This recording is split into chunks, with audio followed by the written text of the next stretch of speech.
열방 가운데 전해지기를 바란다는 그 소망, 그 열망이 우리 모두의 고백이 될 줄 믿습니다.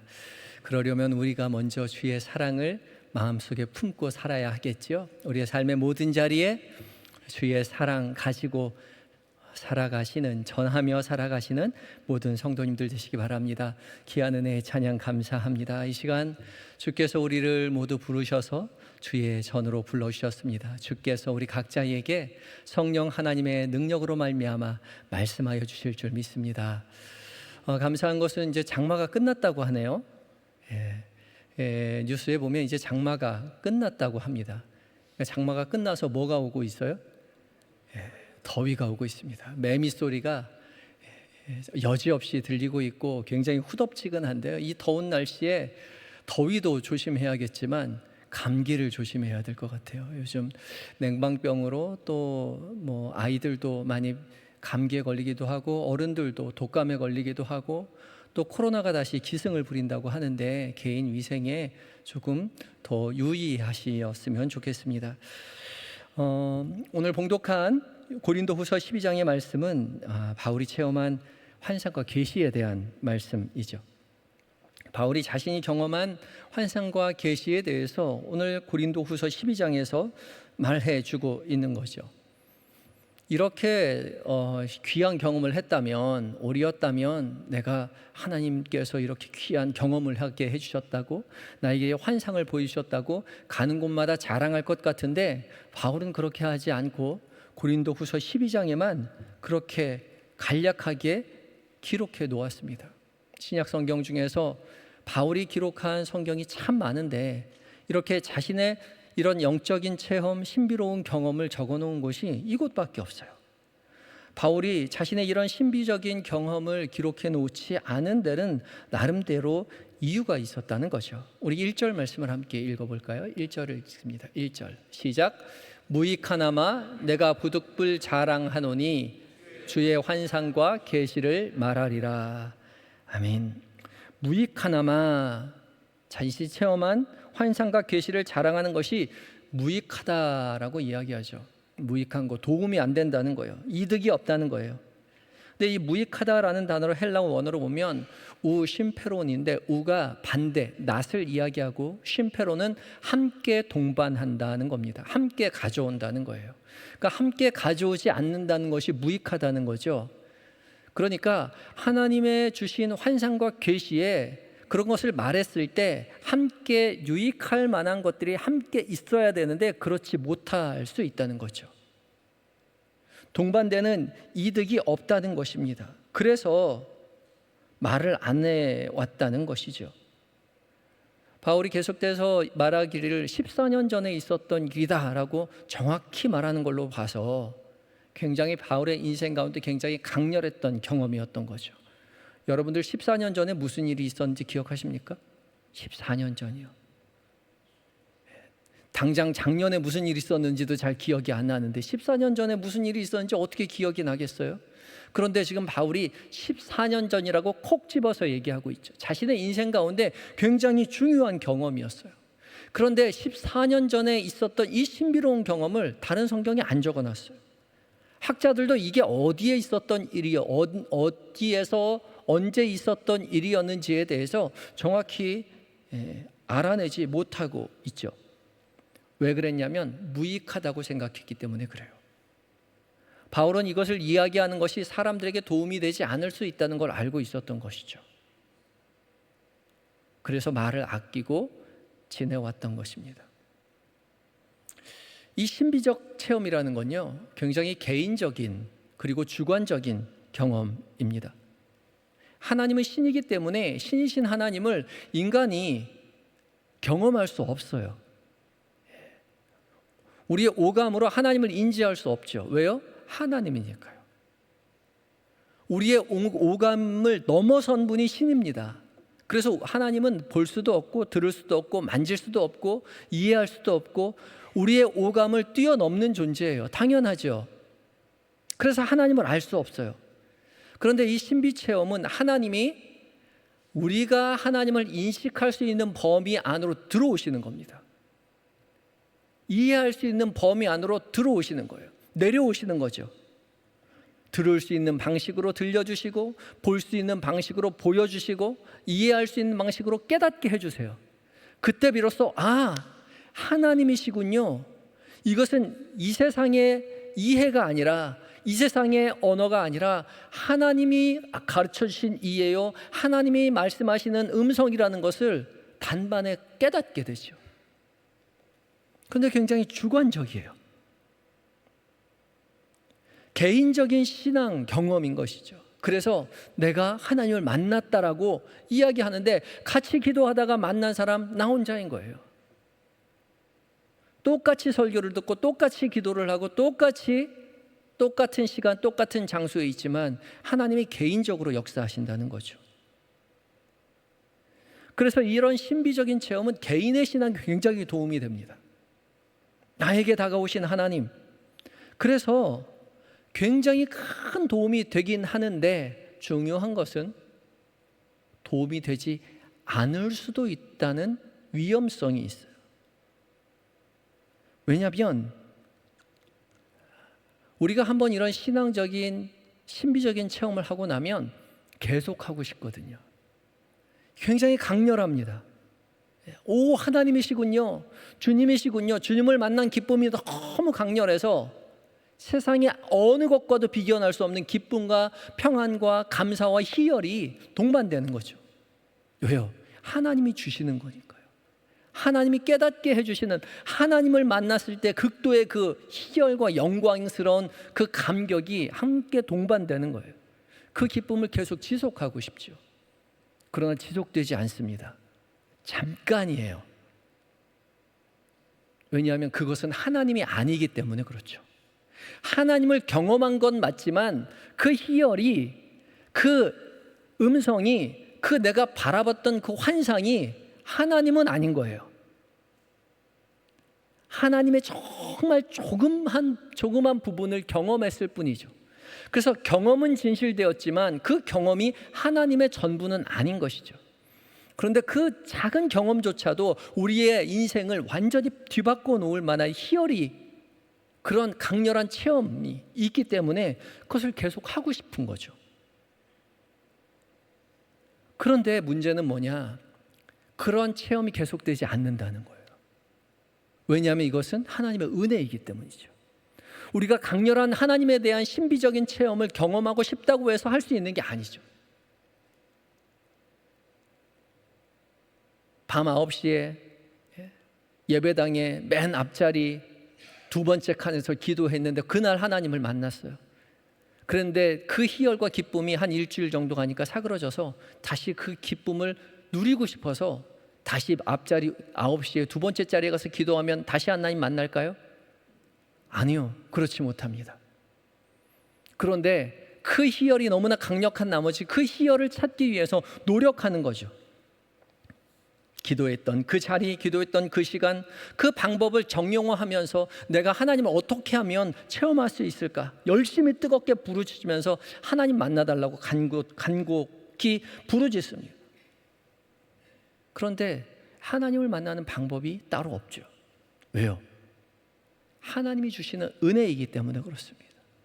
다른 종교는 신을 만나는 방법들이 있어요. 왜요? 다른 종교는 자신이 열심히 노력을 해서 신을 찾아가기 때문에 그렇습니다. 그러나 기독교는 그렇지 않습니다. 하나님이 우리를 찾아오셨기 때문에 우리가 하나님을 만나려고 노력한다고 해서 하나님이 우리를 만나주시지 않는다는 거죠. 정형화된 방법은 없어요. 그런 방법이 있다면, 하나님을 불러내는 방법이 있다면 그건 주술사인 거죠. 하나님은 그렇게 우리에게 드러내지 않습니다. 절대 하나님은 그런 분이 아니죠. 하나님께서 우리에게 필요하다고 생각되실 때 자신을 보여주시는 거예요. 그러나 보여주신 그 하나님이 전부가 아니라는 사실도 기억해야 합니다. 전부라고 생각하기 때문에 강요하게 됩니다. 내가 만난 하나님이 진실되기 때문에 남에게 강요해요. 하나님이 이런 분이라고요. 하나님이 나에게 이렇게 만났다고 말씀하셨다라고 강요하죠. 그러나 중요한 것은 내가 만난 하나님일 뿐입니다. 나에게 필요한 하나님이에요.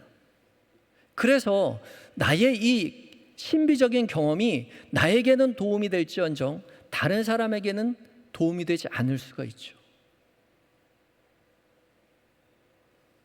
그것을 늘 기억해야 하는데, 그래서 바울은 자신의 그런 신비적인 경험을 다른 사람에게 이야기하지 않았다는 거죠. 자신이 만난 하나님이 전부인 것 마냥, 자신이 만난 하나님이 전부인 것 마냥 강요하는 사람들이 있죠. 그리고 그런 감정들을 만들어냅니다. 하나님이 주신 것이 아닌데 너무 간절하게 바라니까 하나님 말씀하신 것 같고, 하나님 보여주신 것 같고, 꿈에서 하나님이 나타나셔서 나에게 이렇게 말씀하세요. 그런데 하나님 말씀하신 게 아니에요. 내가 간절히 듣고 싶으니까 들린 것 같이 느껴지고, 보고 싶으니까 본 것처럼 느껴지고, 간절히 바라니까 꿈으로 만들어졌어요. 하나님으로부터 오지 않았어요. 내가 만든 하나님의 경험이 있다는 거죠. 그런데 중요한 것은 그 경험이 하나님으로부터 온 경험과 유사해요. 느끼는 개인이 유사하게 느껴진다는 거죠. 하나님이 주신 그 강렬한 체험과 내가 만들어낸 강렬한 체험이 비슷해요. 왜요? 그렇게 하고 싶었으니까. 정말로 그렇게 나에게 말씀하신 것 같은 거죠. 그래서 자신이 속게 됩니다. 내가 만난 하나님을 다른 사람한테 강요해서 그 사람도 속게 만들죠. 요즘 인터넷만 쳐도 그런 사람 많이 있죠. 자신이 마지막 사도라고요. 마지막 선지자라고, 하나님이 나에게 말씀하셨다라고 그렇게 말합니다. 사람들도 속일 뿐더러 자기 스스로도 속는 사람들이 많이 있어요. 지금의 시대뿐만 아니라 예수님 이후 시대, 이 초대교회 시대부터 너무나 많은 사람들이 자신이 하나님의 음성을 들었다고 와서 자랑했던 거죠. 이 거짓 사도들 역시 마찬가지였습니다. 자신의 신비 체험을 강조하고 자랑했기 때문에 사도 바울도 어쩔 수 없이 무익하지만 부득불 자랑할 수밖에 없다라고 그렇게 사도 바울이 말하고 있는 것이죠. 그러면 우리가 경험한 하나님이 어떤 하나님인지, 진짜 하나님으로부터 온 것인지 아니면 내가 만들어낸 것인지 어떻게 알 수 있을까요? 학자들은 대개 세 가지를 이야기합니다. 첫 번째, 성경적인지. 내가 받은 이 말씀이, 내가 하나님께서 깨닫게 해주신 그 은혜가 성경적인지 돌아보라는 거죠. 두 번째, 결과가 선하게 이루어지는지 보라고 합니다. 하나님께서 나에게 보여주시고 들려주신 그 환상이, 그 계시가 선하게 드러나는지, 하나님으로부터 왔으면 선한 결과물을 맺을 거라는 거죠. 세 번째는 그 사람의 삶이 이타적인 삶을 사는지를 돌아보라고 합니다. 하나님은 사랑의 하나님이시기에 하나님께로부터 온 모든 것은 은혜 가운데 이 사람이 그리스도를 닮는 삶으로 변화될 수밖에 없는 것이죠. 이 세 가지를 기준으로 내가 받은 환상이, 내가 받은 계시가, 나에게 다가온 꿈이 하나님으로부터 왔는지 아니면 나의 자신으로부터 만들어낸 것인지를 평가하라고 그렇게 이야기하죠. 바울은 자신이 받은 이 환상과 계시가 다른 사람에게 유익된 것이 아니라고 생각했기 때문에 말하지 않습니다. 2절부터 4절까지 한번 읽어볼까요? 2절부터 4절까지의 말씀입니다. 시작. 내가 그리스도 안에 있는 한 사람을 아노니 그는 14년 전에 셋째 하늘에 이끌려간 자라. 그가 몸 안에 있었는지 몸 밖에 있었는지 나는 모르거니와 하나님은 아시느니라. 내가 이런 사람을 아노니 그가 몸 안에 있었는지 몸 밖에 있었는지 나는 모르거니와 하나님은 아시느니라. 그가 낙원으로 이끌려가서 말로 표현할 수 없는 말을 들었으니 사람이 가히 이르지 못할 것이로다. 아멘. 바울은 자기 자신이 경험한 이 체험을 내가 체험했다라고도 이야기하지 않죠. 뭐라고 시작하냐면 내가 그리스도 안에 있는 한 사람을 아노니, 이 사람이 누구예요? 바울이에요. 내가 경험했다고 이야기하지 않고 그리스도 안에 있는 한 사람을 안다. 그리스도 안에 있는 한 사람이 무엇입니까? 그리스도인이에요. 그냥 그리스도인으로서 내가 한 그리스도인을 아는데 그 사람이 14년 전에 셋째 하늘에 이끌려갔다라고 이야기하죠. 바울은 내가 특별해서 이 신비로운 경험을 했다라고 이야기하지 않죠. 나는 그냥 그리스도인의 한 사람일 뿐이라는 거죠. 그런데 내가 14년 전 셋째 하늘에 이끌려갔는데 몸 안에 있었는지 몸 밖에 있었는지 나는 모르는데 하나님만 아신다는 것은 나의 영만 갔는지 나의 몸까지 같이 갔는지 그때 알 수 없다는 거죠. 하나님만 아신다는 겁니다. 근데 어디를 갔냐면 셋째 하늘에 갔다고 말하죠. 이 셋째 하늘은 당시 유대인의 하늘 개념에서 비롯된 것입니다. 유대인은 그때 당시 유대인들은 하늘이 셋으로 이루어져 있다라고 생각이 했어요. 왜냐하면 하나님께서 태초에 천지를 창조하실 때 궁창 아래의 하늘과 궁창 위의 하늘로 나누셨기 때문에 그렇습니다. 그래서 궁창 아래에 있는 하늘을 첫째 하늘이라고 이야기하죠. 거기가 구름이 있고 새가 날아다니는 우리가 보는 하늘이 첫째 하늘이고 그 하늘 너머에 궁창 위에 물을 모아둔 하늘이 있다고 생각했습니다. 그래서 거기서 물이 떨어져서 비가 온다고 생각했죠. 그럼 하나님은 어디 사실까요? 그 궁창 너머 위의 하늘, 세 번째 하늘에 하나님과 천사들이 산다고 생각했습니다. 이것이 당시 유대인들의 천국에 대한 하늘에 대한 사고였던 것이죠. 하늘에 대한 이해였습니다. 그런데 셋째 하늘에 올라갔다는 거죠. 이 셋째 하늘이라는 것은 바로 사람들이 말하는 하나님과 천사들이 사는 곳을 초대되어서 갔다는 거예요. 이끌려 올라갔다는 거죠. 바울은 이 천사들과 하나님이 사는 곳으로 이끌려 올라갔는데 그곳에서 말로 표현할 수 없는 말을 들었다는 거죠. 사람이 가히 이르지 못할 말이다. 이 말이 듣긴 들었는데 무슨 말인지 몰라서 가히 알 수 없는 말이었다라고 이해할 수도 있고, 내가 듣긴 듣고 이해할 수는 있었는데 하나님이 말하지 말라고 해서 말하지 않는다라고 이해할 수도 있겠지만, 둘 중에 어떤 걸로 해석된다 하더라도 이 지금 바울이 다른 사람들에게 그 하늘에서 들었던 말을 전하는 것은 별로 유익하지 않다라고 생각했던 거죠. 별로 상관이 없었던 것입니다. 사람들에게 굳이 할 말이 아니었던 거죠. 그래서 신비 체험을 아무에게도 말하지 않았던 것입니다. 그러나 어쩔 수 없이 말하게 된 것은 거짓 사도들이 자신의 신비 체험을 이야기하면서 자신의 사도권을 강력히 주장하며 그런 체험을 말하지 않은 사도 바울을 가짜 사도라고 그렇게 말했기 때문에 그렇습니다. 그러나 바울은 자신이 이렇게 신비적인 체험을 경험한다라고 이야기하면서도 내가 아니라 한 그리스도인이라고 그렇게 간접적으로 말하고, 나는 신비적인 체험을 자랑할 것이 아니라 다른 것을 자랑하겠다고 말하죠. 5절 말씀 읽어봅니다. 5절입니다. 시작. 내가 이런 사람을 위하여 자랑하겠으나 나를 위한 것은 약한 것들 외에 자랑하지 아니하리라. 약한 것들 외에 자랑하지 않겠다. 바울은 자신이 드러내고 싶은 것이 많이 있지만, 그렇게 자랑하고 싶지만 자랑하지 않겠다는 거죠. 이런 사람들을 위해서는 자랑한다. 이런 사람이 어떤 사람입니까? 거짓 사도들과 그리고 바울의 사도권을 인정하지 않으려는 일부 고린도 교회 교인들. 너희들이 그토록 중요시 여기는 그런 신비적인 체험, 너희를 위해 나도 자랑해 줄 수 있지만 너희를 위해, 이런 사람들을 위해서는 자랑하겠으나 나는 나를 위해서는 이런 거 자랑하지 않고 약한 것들을 자랑하겠다라고 말하죠. 그리고 이어지는 6절에서 자신이 약한 것들을 주장하는 이유를 이렇게 설명합니다. 6절 읽어볼까요? 시작. 내가 만일 자랑하고자 하여도 어리석은 자가 되지 아니할 것은 내가 참말을 함이라. 그러나 누가 나를 보는 바와 내게 듣는 바에 지나치게 생각할까 두려워하여 그만두노라. 아멘.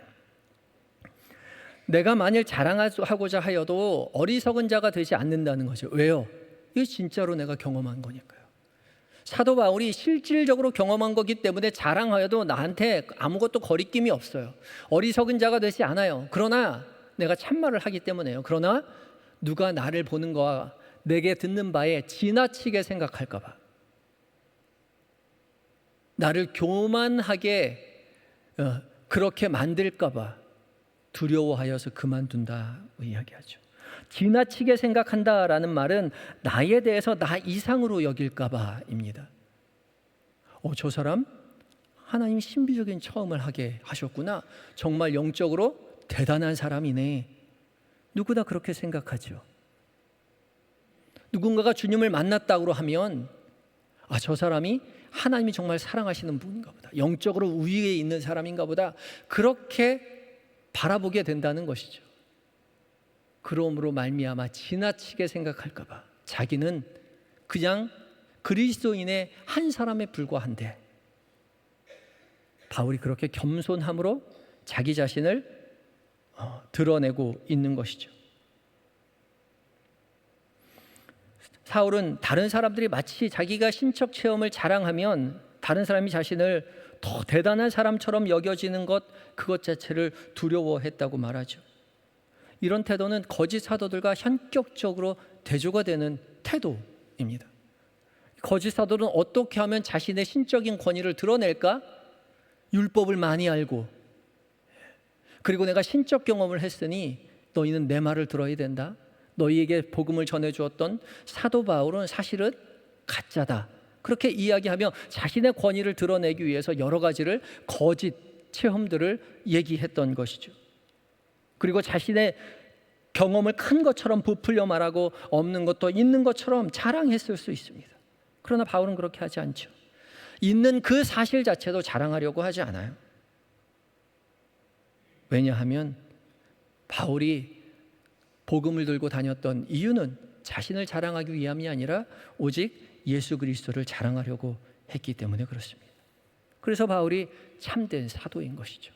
아포스톨로스, 보내심을 받은 자, 예수 그리스도를 증언하기 위해서 보내심을 받은 대사에 불과했던 것이죠. 그러했기에 바울은 언제 어디서나 참된 사도로서 진정한 복음만을 증언하는 사람이었던 것이죠.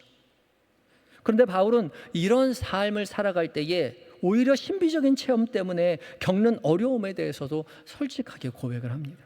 7절 말씀 읽어봅니다. 7절이요. 시작. 여러 계시를 받는 것이 지극히 크므로 너무 자만하지 않게 하시려고 내 육체의 가시 곧 사탄의 사자를 주셨으니 이는 나를 쳐서 너무 자만하지 않게 하려 하심이라. 아멘. 자만하지 않게 한다라는 것이 2번 들어갔는데, 왜 하나님이 나를 자만하지 않게 하셨냐면 여러 계시를 받은 것이 지극히 컸기 때문에 그렇습니다. 이런 신비적인 경험이 한두 번이 아니었던 거죠. 하나님이 바울에게 나타나셔서 우리가 사도행전을 통해서 많이 알듯이 하나님께서 바울에게 말씀하시는 부분들이 많이 있었어요. 여러 가지로 계시를 받은 것이 지극히 크기 때문에 그것으로 말미암아 자만하지 않게 하시려고 무엇을 주셨다고요? 육체의 가시를 주셨다고. 이 육체의 가시가 무엇인지 사실 잘 모릅니다. 학자들마다 의견이 분분하죠. 이 육체의 가시라고 했으니까 육체적인 질병일 것이다. 육체의 고통스러운 질병이었을 것이다. 그렇게 생각하기도 합니다. 이렇게 생각한 데 배경에는 갈라디아서 4장 14절과 15절이 큰데요. 함께 한번 읽어볼까요? 14절과 15절입니다. 시작. 너희를 시험하는 것이 내 육체에 있으니 이것을 너희가 업신여기지도 아니하며 버리지도 아니하고 오직 나를 하나님의 천사와 같이 또는 그리스도 예수와 같이 영접하였도다. 너희의 복이 지금 어디 있느냐? 내가 너희에게 증언하노니 너희가 할 수만 있었더라면 너희의 눈이라도 빼어 나에게 주었으리라. 너희를 시험하는 것이 내 육체에 있으되, 너희가 갈라디아 교인들인데 갈라디아 교인들을 시험하는 것이 바울의 육체에 있었다는 거죠. 육체적으로 보면 바울을 육체적으로 보았을 때는 갈라디아 사람들이 보기에도 사도같이 안 보였다는 거예요. 시험을 받을 만한 그런 육체를 가지고 있었다는 거죠. 그것이 무엇이었을까? 뒤에 보면 너희가 할 수만 있었더라면 너희가 너희의 눈이라도 나에게 빼어 주었을 것이다 라고 말하는 것으로 봐서 눈이 좀 좋지 않았던 것 같다. 그래서 안질이었을까? 라고 그렇게 말하는 학자들도 있습니다. 근데 이렇게 생각하면 또 무슨 문제가 생기냐면, 우리 7절에 육체의 가시 곧 사탄의 사자를 주었다 그랬거든요. 안지를 사탄의 사자라고 말하기에는 좀 무리가 있지 않나 그런 생각을 하는 거죠. 그래서 이 육체를 영적으로 해석해서 육체의 가시를 우리의 이 육체의 우리의 육신의 죄성을 찔러대는, 괴롭히는 그런 육신의 그런 죄를 부추기는 무엇이지 않았을까? 죄의 본성이지 않았을까? 그렇게 말하는 학자들도 있습니다. 어찌하든지 바울은 이것을 하나님 앞에 가져가 달라고 3번이나 간구했다고 하죠. 그러나 하나님이 족하다라고 말씀하셨다라고 말합니다. 9절 말씀 읽어볼까요? 9절입니다. 시작.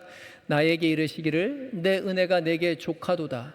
이는 내 능력이 약한 데서 온전하여짐이라 하신지라. 그러므로 도리어 크게 기뻐하면 나의 여러 약한 것들에 대하여 자랑하리니 이는 그리스도의 능력이 내게 머물게 하려 함이라. 아멘. 내 은혜가 내게 족하다. 내 은혜가 누구의 은혜예요? 하나님의 은혜가 내게 족하다고요. 그것으로 충분하다고요. 바울에게 충분하다고요. 바울이 그 많은 계시를 받았으니 육체의 가시는 좀 받아도 된다는 거죠. 이미 충분히 계시로 말미암아 하나님의 능력, 하나님의 하나님 되심, 그것은 충분히 받았다는 거예요. 그러니까 너는 육체의 가시를 가지고 있어도 괜찮아. 이는 왜냐하면 이 내 능력이 약한 데서 온전하여짐이라. 내 능력은 누구의 능력입니까? 하나님의 능력이 약한 데서, 누가 약한 거예요? 바울의 약한 데서 온전하여진다는 것이죠. 바울이 연약해 보이면 연약해 보일수록 누가 드러나냐면 하나님이 드러난다는 것이죠. 하나님의 능력이 돋보인다는 거예요. 온전하여짐이라. 이 온전하여진다라는 텔레이타이는 종착역에 도착하다, 목적지에 도달하다, 목적을 달성하다라는 뜻인 것이죠. 그러니까 사도 바울이 자신의 그런 신비적인 체험과 계시, 그것을 가지고 있음에도 불구하고 육체의 연약함 때문에 계시만을 가지고 세상 가운데 복음을 증거하며 다녔던 그것으로 말미암아 온전히 하나님의 능력이 드러나는 것이 하나님의 목적이었다는 거죠. 바울이 여러 신비적인 체험도 많이 하고 많이 기적도 일으켰는데, 우리가 생각하기에는 그러면 신체도 좀 건장하고 키도 크고 잘생겼고 말도 잘하고 글도 잘 쓰면 얼마나 좋을까, 사람들이 그 사람 잘 믿지 않을까? 라고 생각하겠지만, 그러면 그럴수록 누가 돋보인다고요? 바울이 돋보인다고요. 하나님의 의도가 아니라는 거죠. 하나님은 바울의 육체적인 모습이 연약하게 보여서 그 연약한 바울이 그 하나님의 놀라운 능력을 전하며 다니면서 저렇게 볼품없는 사람조차도 하나님이 역사하시면 귀하게 쓰이시는구나, 저 볼품없는 사람조차도 하나님의 능력을 가지고 있으면 저 어려움을 기쁨으로 견딜 수 있구나, 그것이 어디서 올까? 하나님의 능력이구나. 그러면 하나님 앞에 영광을 돌리게 된다는 거죠. 그래서 바울은 오히려 이렇게 고백하고 있는 것이죠. 약한 것, 능욕, 궁핍, 박해, 곤고, 오히려 이 모든 것들을 기뻐한다라고 이야기합니다. 약한 것들과 능욕과 궁핍과 곤고와 박해를 어떻게 한다고요? 기뻐한다고요. 이게 보통 믿음이 아닌 거죠. 우리는 하나님 나에게 이렇게 계시를 보여주시고 하나님 나에게 이렇게 환상을 보여주셨으니 이제는 나의 능력과 궁핍과 곤고와 박해 다 가져가시고 기쁨과 가득하게 살아가게 해주세요라고 말할 것 같은데, 바울은 그렇게 하지 아니하고 내가 여전히 약하고 능욕을 당하고 궁핍하고 박해를 당하고 곤고 가운데 있지만, 나의 이 곤고 가운데에 그리스도의 복음이, 하나님의 능력이 드러남으로 말미암아 함께 기뻐하며 내가 약한 그때에 하나님의 강함을 보며 나도 덩달아 강해지는 것, 그것으로 말미암아 하나님 앞에 영광을 돌려드리는 것이죠. 나의 연약함 속에서 그리스도의 강함이 드러나고 그리스도의 강함이 드러남을 통해서 나도 덩달아 강한 삶을 살아가는 것, 그것이 바로 그리스도인의 삶인 것이죠. 이 시선이 우리에게도 있어야 하겠습니다. 우리는 그저 그리스도인에 불과하지만, 평범한 그리스도인에 불과하지만 주님 우리에게 나타나셔서 사랑한다 내 아들아 말씀하여 주시고 다른 누구도 알 수 없는 참 기쁨과 그 희열을 알게 하시고 하나님의 자녀 삼아 주셨으니 우리도 그 기쁨에 힘입어, 그 희열에 힘입어, 그 경험에 힘입어 내가 어떠한 상황에 닥칠지라도 내 안에서 오직 그리스도의 강함이 드러남을 바라고 그것을 위해서 기도하고 그 강함이 드러났을 때에 함께 그리스도와 함께 기뻐하고 그 강함을 자랑하며 살아갈 수 있는 한영의 모든 성도님들이 되시기를 예수 그리스도 이름으로 축복합니다. 다 같이 기도하시겠습니다. 함께 기도할 때에 오늘 각자의 말씀 가운데 각자에게 들려주신 하나님의 음성 마음에 솔직하게 다짐하며 하나님 앞에 나아가도록 하겠습니다. 다 같이 기도하시겠습니다.